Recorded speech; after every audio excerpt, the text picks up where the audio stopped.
પ્રતિબંધો વિના hospital order દ્વારા હોસ્પિટલમાં દાખલ કરવા. 1983ના માનસિક આરોગ્ય અધિનિયમની કલમ 37 હું શા માટે હોસ્પિટલમાં છું? તમને કોર્ટના હુકમથી આ હોસ્પિટલમાં રાખવામાં આવ્યા છે. કોર્ટે જણાવ્યું છે કે તમને 1983ના માનસિક આરોગ્ય અધિનિયમની કલમ 37 હેઠળ અહીં રાખી શકાશે. આને હોસ્પિટલ ઓર્ડર કહેવાય છે. તેનો અર્થ એ છે કે 2 ડૉક્ટરોએ કોર્ટને જણાવ્યું છે કે તેઓને લાગે છે કે તમને માનસિક વિકૃતિ છે અને તમારે હોસ્પિટલમાં રહેવાની જરૂર છે. હું અહીં કેટલો સમય રહીશ? શરૂઆતમાં તમને 6 મહિના રાખવામાં આવશે જેથી તમને જરૂરી સારવાર આપી શકાય. તમારી સારવાર રાખનાર વ્યક્તિ, તમારા જવાબદાર ચિકિત્સક, તમને કહે કે તમે બહાર જઈ શકો છો. તે સિવાય આ સમય દરમિયાન તમે હોસ્પિટલ છોડી શકશો નહીં. તમે હોસ્પિટલ છોડી જવાનો પ્રયત્ન કરશો તો તમને સ્ટાફ અટકાવી શકશે અને છોડીને જશો તો તમને પાછા પણ લાવી શકાશે. પછી શું થશે? તમારા જવાબદાર ચિકિત્સકને લાગશે કે તમે હોસ્પિટલ છોડી જવા પૂરતા સારા થઈ ગયા છો તો તેઓ તમને કહેશે. તમારા જવાબદાર ચિકિત્સક વિચારે કે તમારે 6 મહિના કરતાં વધુ સમય લાગશે હોસ્પિટલમાં જરૂરી છે તો તેઓ બીજા 6 મહિના અને ત્યાર પછી એકસાથે 1 વર્ષ માટે એમ તમને હોસ્પિટલમાં જેટલો સમય રાખવાના હોય તે અંગે તેઓ રિન્યૂ કરાવી શકશે. દરેક મુદતને અંતે તમારા જવાબદાર ચિકિત્સક આ અંગે તમને કહેશે. શું હું અપીલ કરી શકું? હા, તમે કોર્ટને અપીલ કરી શકો. તે તમારો કેસ ફરીથી તપાસે. તમે આમ કરવા માગો છો તો તમારે તાત્કાલિક કરવું જોઈશે અને તમે મદદ કરવા સોલિસિટરને કહેવું તે ઉત્તમ છે. હોસ્પિટલ સ્ટાફને આ અંગે જણાવો અને તેઓ તમને બીજી પત્રિકા આપશે. તમે હોસ્પિટલ મેનેજરોને તમને હોસ્પિટલ છોડી જવા માટે પણ પૂછી શકો છો. તમે આ કોઈપણ સમયે કરી શકશો. હોસ્પિટલ મેનેજરને એક ખાસ સમિતિના લોકો છે. લોકોને હોસ્પિટલમાં રાખવા જોઈએ કે કેમ તે નક્કી કરવા આની રચના કરવામાં આવી છે. તમને હોસ્પિટલમાંથી જવા દેવા કે કેમ તે નક્કી કરતા પહેલાં હોસ્પિટલ મેનેજરને તમારી સાથે વાત કરવા ઈચ્છી શકે. તમારો હોસ્પિટલનો ઓર્ડર 6 મહિના માટે યથાવત રાખવામાં આવે પછી તમે અને તમારા નજદીકના સંબંધી બંને પણ ટ્રિબ્યુનલને કહી શકે કે તમને હોસ્પિટલમાં રાખવા જોઈએ નહીં. આ પત્રિકા તમારા સૌથી નજીકના સંબંધી કોણ છે તેની વધુ સમજૂતી આપે છે. ટ્રિબ્યુનલ શું છે અને શું થાય છે? ટ્રિબ્યુનલ એક સ્વતંત્ર પેનલ છે જે નક્કી કરી શકે કે તમને હોસ્પિટલ છોડી જવાની છૂટ આપવી કે કેમ. તે તમારી અને તમને જાણતા હોસ્પિટલના સ્ટાફ સાથે બેઠક યોજશે. આ બેઠકને સુનાવણી કહે છે. તમે ઈચ્છો તો સુનાવણીમાં તમને મદદ કરવા બીજા કોઈને પણ તમે બોલાવી શકો છો.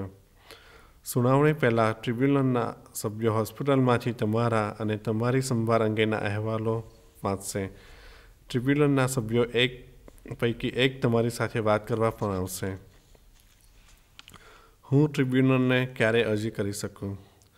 તમારા હોસ્પિટલ ઓર્ડરને 6 મહિના માટે યથાવત રાખવામાં આવે પછી તમે બંને અને તમારા નજદીકના સંબંધી પછીના 6 મહિના દરમિયાન એક વખત ટ્રિબ્યુનલને અરજી કરી શકે છે. ત્યાર પછી તમે બંને દર વર્ષે એક વખત ફરી અરજી કરી શકો કે તમને હોસ્પિટલમાં રાખ્યા છે. આ ટ્રિબ્યુનલને અરજી કરવા માગો તો નીચેના સરનામે લખી શકો છો. The tribunal service, P.O. Box 8793, 5th floor, Leicester, LE1 8BN. Telephone number 084522322022. તમે તમારા વતી ટ્રિબ્યુનલને લખવા અને સુનાવણી વખતે તમને મદદ કરવા સોલિસિટરને જણાવી શકો છો. હોસ્પિટલ અને લો સોસાયટી પાસે આ નિષ્ણાત સોલિસિટરની યાદી હોય છે. તમારે માટે આ સોલિસિટરની મદદ મેળા ચૂકવણી કરવાની રહેશે નહીં. કાનૂની સહાય યોજના હેઠળ સહાય વિનામૂલ્યે અપાય છે. મને કઈ સારવાર અપાશે?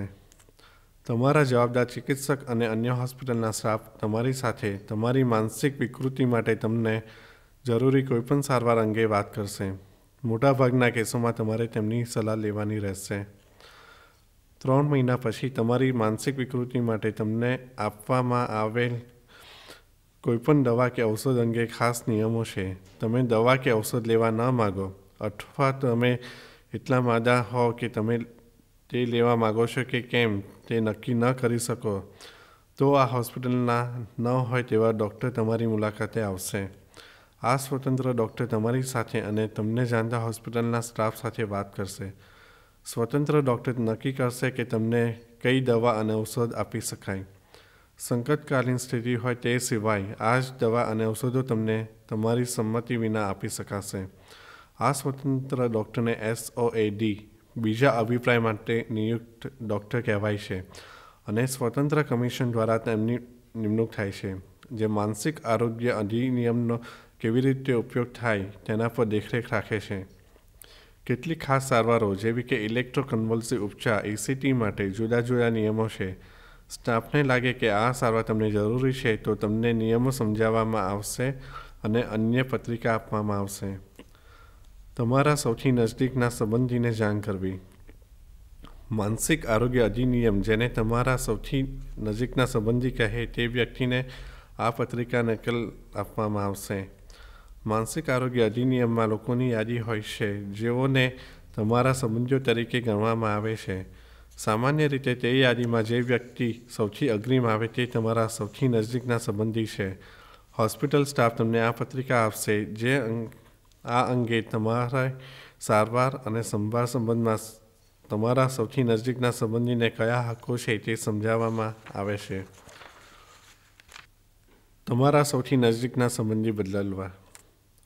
તમને ન લાગતું હોય કે આ વ્યક્તિ તમારી સૌથી નજીકની યોગ્ય સંબંધી છે તો તમે તેના બદલે બીજી કોઈ પણ વ્યક્તિ તમારી સૌથી નજીકની સંબંધી તરીકે ગણવા કાઉન્ટી કોર્ટને અરજી કરી શકો છો. હોસ્પિટલ સ્ટાફ આ બાબત સમજાવતી પત્રિકા તમને આપશે. તમારા પત્રો. તમે હોસ્પિટલમાં હોવ અને દરમિયાન તમને મોકલેલા બધા પત્રો તમને આપવામાં આવશે. જેમને તમારા પત્રો લેવા માગતા નથી એમ જણાવ્યું હોય તે સિવાયના કોઈપણ પત્રો તમે લખી શકશો. હોસ્પિટલ સ્ટાફ આ લોકોને પત્રો મોકલવાનું અટકાવી શકશે. આચાર સંહિતા. આચાર સંહિતા હોય છે જે હોસ્પિટલના સ્ટાફને માનસિક આરોગ્ય અધિનિયમ અંગે અને માનસિક વિકૃતિ માટે લોકોને સારવાર માટે સલાહ આપે છે. સ્ટાફ તમારી સંભાળ અંગે નિર્ણયો લે ત્યારે આચાર સંહિતા શું કહે છે તેને સ્ટાફે વિચારણામાં લેવાની રહે છે. તમે ઈચ્છો તો તમે સંહિતાની નકલ જોવાનું પૂછી શકો છો. હું કેવી રીતે ફરિયાદ કરું? તમે હોસ્પિટલમાં તમારી સંભાળ અને સારવાર બાબત કોઈપણ ફરિયાદ કરવા માગતા હો તો સ્ટાફના સભ્ય સાથે વાત કરવા વિનંતી. તેઓ આ બાબતનો નિકાલ કરી શકશે.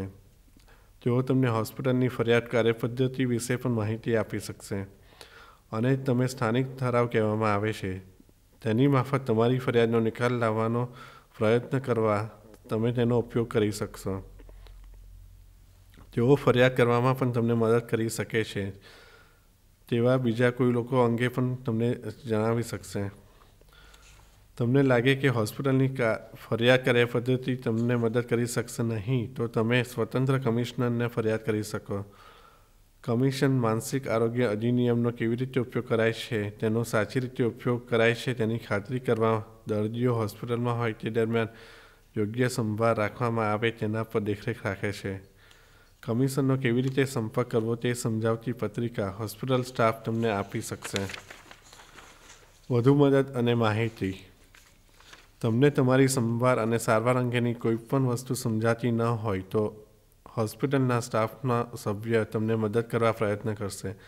આ પત્રિકામાં તમને ન સમજાય તેવી કોઈ વસ્તુ હોય અથવા આ પત્રિકામાં જેનો જવાબ ન હોય તેવા બીજા કોઈ પણ પ્રશ્નો તમને હોય તે સમજાવવા સ્ટાફને કહેવા વિનંતી.